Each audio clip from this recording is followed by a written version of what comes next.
Assalamualaikum warahmatullahi wabarakatuh.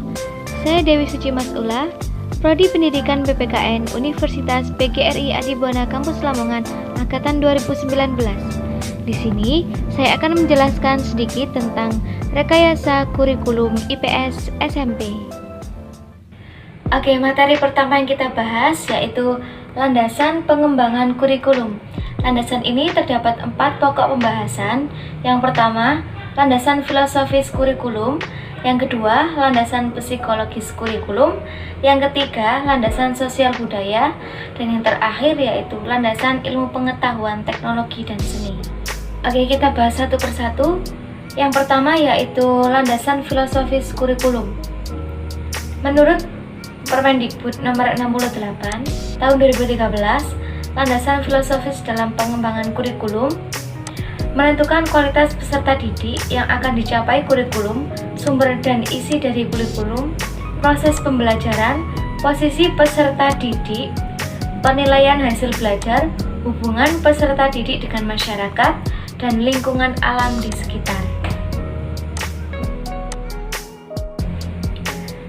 Yang kedua yaitu landasan psikologis kurikulum. Dalam proses pendidikan yang terjadi adalah proses interaksi antar individu, manusia berbeda dengan makhluk lainnya karena kondisi psikologisnya. Kondisi psikologis sebenarnya merupakan karakter psikolofisik seseorang sebagai individu yang dinyatakan dalam berbagai bentuk perilaku interaksi dengan lingkungannya. Menurut Hidayat, psikologi merupakan salah satu asas dalam pengembangan kurikulum yang harus dipertimbangkan oleh para pengembang kurikulum. Hal ini dikarenakan posisi kurikulum dalam proses pendidikan memegang peranan sentral. Dalam proses pendidikan terjadi interaksi antar manusia, yaitu antar siswa dengan pendidik dan juga antar siswa dengan manusia lainnya. Artinya, landasan psikologis harus melandasi penyusunan kurikulum karena psikologi berkaitan dengan perilaku manusia. Dalam pengembangan kurikulum, minimal ada 2 landasan psikologis yang mempengaruhi, yaitu yang pertama psikologis perkembangan dan psikologis belajar. Oke, yang ketiga yaitu landasan sosial budaya. Berkenaan dengan penyampaian kebudayaan, proses sosialisasi individu, dan rekonstruksi masyarakat.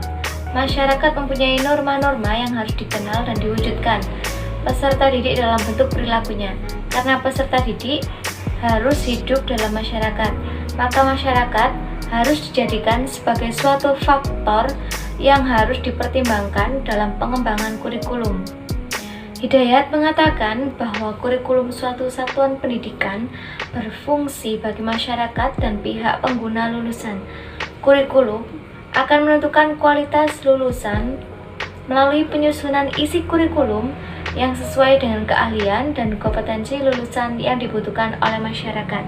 Dengan demikian, landasan sosiologis tidak terpisahkan dari proses penyusunan atau pengembangan kurikulum karena masyarakat merupakan tempat siswa hidup dan siswa harus diajarkan bagaimana caranya hidup berdasarkan tuntunan masyarakat melalui pelaksanaan pendidikan yang terus lebih baik.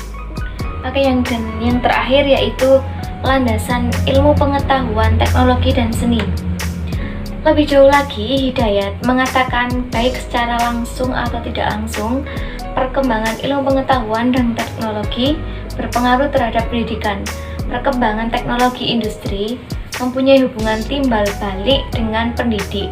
Industri dengan teknologi maju memproduksi berbagai macam alat-alat dan bahan yang secara langsung atau tidak langsung dibutuhkan dalam pendidikan, dan sekaligus menuntut sumber daya manusia yang handal untuk mengaplikasikan.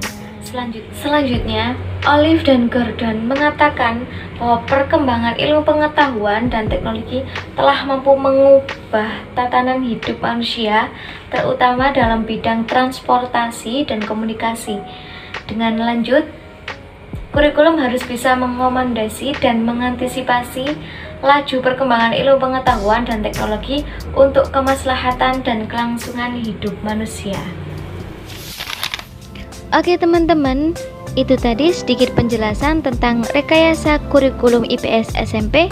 Semoga bermanfaat. Jangan lupa like, comment, and subscribe. Wassalamualaikum warahmatullahi wabarakatuh.